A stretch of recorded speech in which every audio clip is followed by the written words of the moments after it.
The envelope came on a Tuesday. I know this with certainty because I was sitting at my kitchen table reviewing a client's balance sheet when it dropped through the mail slot at 9:14 in the morning. I confirmed the exact time later from my security camera footage. Inside was a certified letter from Whitmore and Crane, a law firm, informing me that I had been named the primary beneficiary of my grandfather, Harold Eugene Calloway's estate. He had passed away 6 weeks earlier, at a funeral I wasn't told about until it was already over. $21,400,018. That figure is what my parents decided was worth more than I was. Welcome back to Family Revenge Stories New, the channel where quiet people keep the receipts and families discover that silence is not the same thing as surrender. If you've ever watched someone smile at you while quietly removing your name from a document, this story was made for you. Leave a comment, hit subscribe, and let me walk you through exactly what happened. My name doesn't matter here. What matters is my profession. Because in this story, what I do for a living wasn't just background detail. It was the entire engine of justice. I am an estate planning attorney with 11 years of experience. I draft wills. I structure trusts. I sit across conference tables from people trying to protect what they've built from the people who love them only when it's convenient. I read legal documents the way other people read body language. I know what a will says, what it means, and I know with precision the 17 different ways a family can attempt to contest, manipulate, or quietly undo one. My grandfather Harold built his wealth the old-fashioned way through 40 years in commercial real estate across the Mid-Atlantic region. He was a man who sealed deals with a handshake and then came home and read every contract twice before signing. He wasn't warm in the way that makes for pretty holiday photos.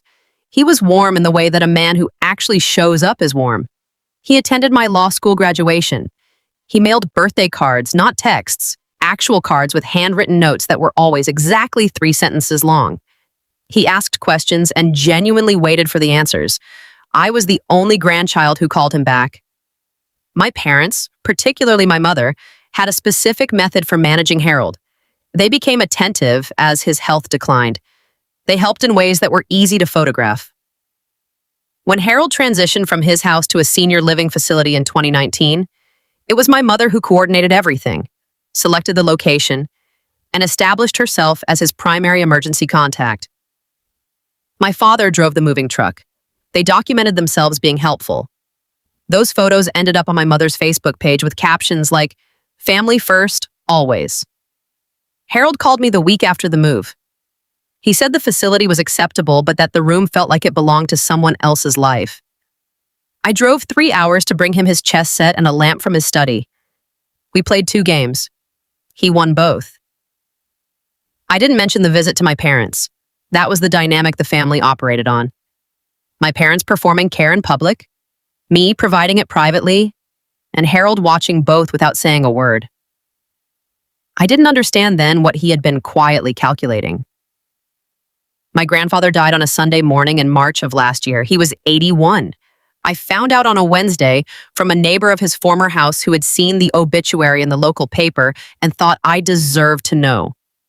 The obituary listed his surviving family members. My parents were named. I was not.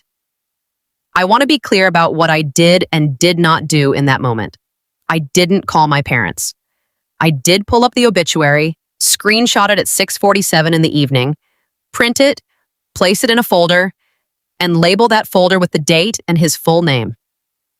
The funeral had already taken place the previous Saturday. There had been a reception, flowers, and a cream-colored guest book with a blue ribbon that Harold's housekeeper of 15 years, a woman named Dolores, had brought because she believed it was the right thing to do. My name wasn't in that guest book because I was never told to be there. I set the folder on my desk, placed both hands flat on the surface, and sat very still for a long time. The letter from Whitmore and Crane arrived 6 weeks after his passing.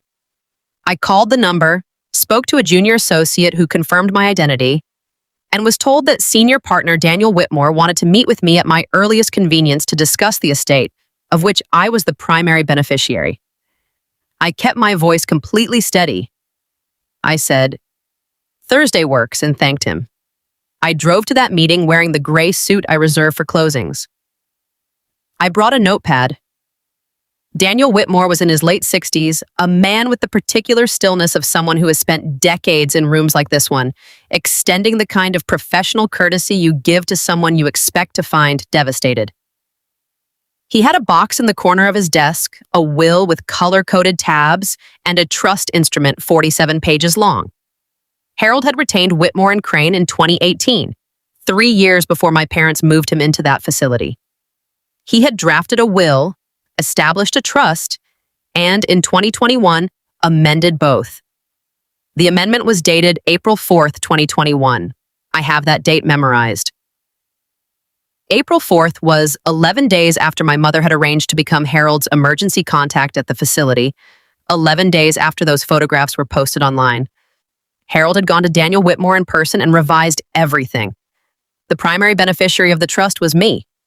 100% of liquid assets and investment accounts totaling $17.2 million. The commercial real estate portfolio, appraised at $4.1 million, also came to me with one specific exception, a parcel of land in Virginia that Harold had held since 1987, which he left to Dolores. The will explained in his own words that she had shown up when it mattered and never asked for anything. My parents were mentioned. Harold left them each $25,000 and a personal note. The note was in the box on the corner of Daniel's desk. Daniel slid the box across the table. Inside was a sealed envelope, a chess piece, the Black Queen from the set I had brought to his room, and a photograph of the two of us at my law school graduation. On the back, in Harold's handwriting, she reads the fine print. Always has. I turned the photograph face down on the table. I didn't open the envelope yet. I asked Daniel to start from the very beginning. He told me that my parents had contacted the facility in February of 2021 and initiated a formal assessment of Harold's decision-making capacity, citing concerns about cognitive decline. The assessment determined that Harold was entirely competent. My parents then attempted to arrange a meeting with Harold's previous attorney to discuss revising his documents. Harold, who had apparently been observing all of this with his characteristic quiet attention, instead called Daniel Whitmore and transferred his legal representation. He then instructed Daniel to document everything, every contact from my parents, every inquiry, every attempt to access his financial records through the facility's administrative office. Daniel had built a file. It was 4 inches thick. I asked for a copy of everything. Daniel said he had anticipated that. I stayed in that office until the afternoon. I read the full trust instrument. I read the amendment. I read the entire 4-inch file. The most significant discovery came on page 31. A letter Harold had written himself and had notarized, describing in plain language what he believed was happening, what he had observed, and the reasoning behind every decision he had made. He wrote it the way he played chess. No wasted moves. The letter ended with one sentence I will return to shortly. I drove home, organized everything into a new folder sorted by date, read it all again from the beginning, made dinner, put on a record, and called no one. My parents called me. 2 weeks after the meeting with Daniel, my mother phoned on a Saturday morning with a particular tone she uses when delivering news she expects will need to be managed. She said things were a bit complicated with Harold's estate, that they'd been working with the probate court, and that the family should sit down together to sort through it. I said that sounded fine and asked what time. At dinner, my father spoke about the estate as though he were the executor, invoking what Harold would have wanted 4 separate times. My mother discussed the family home, a property Harold had sold in 2015 and which therefore no longer existed. My brother, who had come in from Charlotte, talked about investment strategies for the portfolio. None of them had seen the will. None of them knew what it contained. They were constructing an argument around an assumption. I listened. I ate. I asked nothing. After dinner, my mother walked me to my car and told me, with the careful warmth of someone choosing every word deliberately, that she hoped I understood that Harold had required significant support in his final years and that the family had carried that weight. She said she hoped I wasn't going to make things difficult. I looked at her for a moment and said, "Who called the facility in February of 2021 to request a competency assessment?" She said she didn't know what I was talking about. I said goodnight. I sat in their driveway for 3 minutes, then called Daniel Whitmore's office and left a message. Begin the notification process. Send the letters. 3 weeks after the letters went out, my parents called a meeting. Not a dinner this time. A formal gathering in their living room with my brother, my mother's sister Renata, who had flown in from Florida, and Renata's husband Gerald, who held strong opinions on topics he didn't understand and stated them loudly. They called it a family meeting. I understood it as something else entirely. I brought a folder. My mother had arranged chairs in a circle, which I found telling. She opened by saying the family needed to present a unified position. My father talked about the legal costs of a prolonged dispute. Gerald repeated the word contested as though he had recently acquired it. My brother said very little. He looked at his phone and then at the floor. My mother then shifted into a harder, more direct register and stated that Harold's estate had clearly been structured under undue influence, her phrase, the legally operative phrase, and that they intended to prove I'd manipulated an elderly man with cognitive decline. She said this while looking directly at me. The room waited for my response. I said, "May I have the floor for a moment?" She gestured as though granting a concession. I opened the folder. I placed Daniel Whitmore's engagement letter on the coffee table. I said Harold had retained independent legal counsel in 2018, 3 years before any of what she was describing. I placed the April 4th amendment on the table. I noted that he had revised his documents 11 days after she had installed herself as his emergency contact. I placed the competency assessment on the table, the one my parents had commissioned, the one that had returned a finding of full competency. I let my mother read the letterhead. It was her own document. Gerald said something about lawyers being manipulated. I set the 4-inch documented file on the table without saying a word and let the weight of it sit there. My mother's voice rose. She said I had always been Harold's favorite, that favoritism wasn't legal intent, and that a court would see through it. My father stood up and said something to me he had never said before. I know this precisely because I wrote it down afterward with a timestamp, knowing that moment would matter. I said very quietly, "Please sit down." He sat. I took a single page from the folder. Harold's notarized letter. I read one line aloud. "I have watched my daughter-in-law manage my care the way a person manages a property they intend to sell.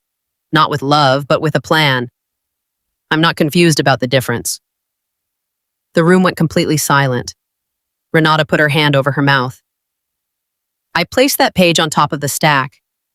I looked at my brother. He was staring at the table. He said without looking up that he hadn't known about the funeral. His voice was flat and honest. I noted it. I reached into my jacket pocket and set the black chess queen on top of the documents. I said he always played black. He said black had to be smarter because black goes second. I put on my coat. I said I'd see them in probate court. Then I walked out. The contest was filed. It was dismissed.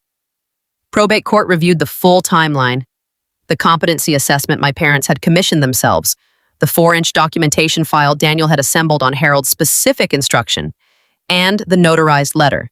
The contest was dismissed without a hearing. The dismissal order contained 12 words. Testator's capacity and intent are not subject to reasonable dispute. The trust distributed in full $17.2 million less taxes and legal fees. The commercial portfolio transferred. The Virginia parcel went to Dolores, who called me and whose voice on the phone was the only moment in this entire story when I had to press my hand over my mouth before I could speak. My parents each received their $25,000 and their notes. I don't know what Harold's letter to them said. That was between Harold and them. My brother called me 8 weeks after the meeting. He said he had known about the general plan, not the legal specifics, but the intent to manage the estate situation, and that he had gone along with it by staying silent.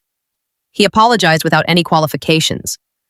I told him I heard him, that I wasn't ready for a longer conversation, but that I had heard him. That was honest. I left it there. Renata never called. Gerald never called. My parents filed a second legal challenge 6 months later through a different attorney. It was dismissed in 48 days.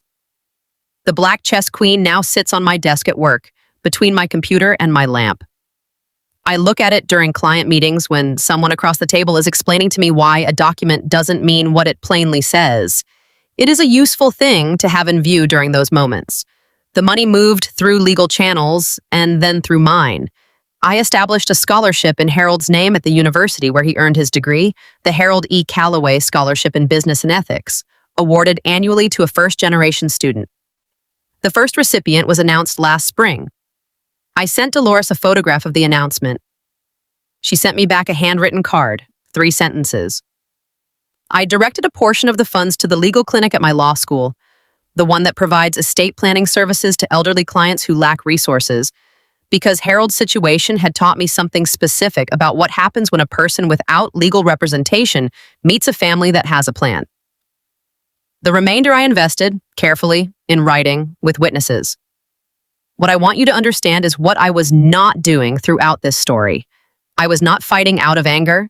Anger is not a particularly efficient instrument. I fought because a man I loved had spent 11 deliberate years constructing a legal framework that said, clearly and on the record, I see exactly what is happening here, and I am choosing something entirely different. He had trusted that the framework would hold and that there would be someone on the receiving end who knew how to hold it alongside him. Calm is not the same thing as weakness. My family had confused those two things my entire life. They mistook my quietness for compliance. They mistook my absence from their public performances of caretaking for indifference.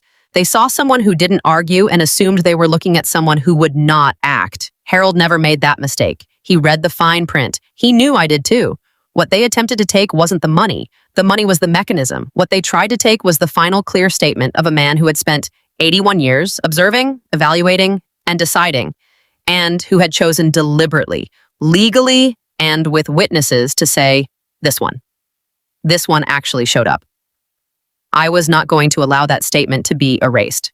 Not by grief, not by pressure, not by a table full of people who decided my name didn't need to be in the guest book. The document said what it said. I made certain it said it somewhere it could be heard. If this reminded you that the person who never makes a scene is not the person to underestimate, hold on to that. If it reminded you that showing up consistently and without an audience is something that gets noticed even when you believe it isn't, hold on to that as well. Harold kept receipts. He just called them wills. If you want more stories about quiet people and the documents they leave behind, subscribe to Family Revenge Stories New. Leave a comment below. I read every one. And if you know someone who needs to be reminded that calm is a strategy and not a surrender, send this to them. I'll see you in the next one.